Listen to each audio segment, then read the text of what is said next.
Today we're making a spider to go with the beef netting spider web tutorial that I already posted.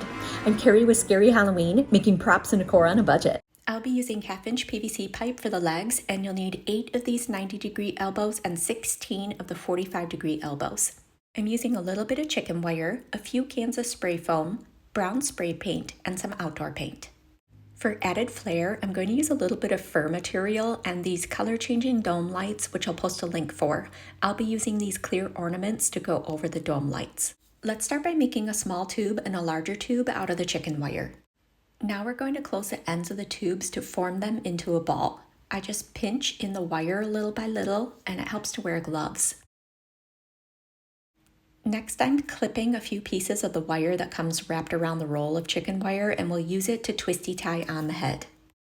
Now let's cover the chicken wire in saran wrap. Here I'm slowly spraying on the expanding foam in a thin layer. Once this is dry, flip it over and spray the bottom. I ended up needing about 3 cans for this chunky monkey. Next, I'm using a razor to cut off large chunks, then shaving the rest down with this Surform pottery tool. This won't be perfectly smooth, but definitely more even. Now I'm cutting into the foam to sink in the dome lights.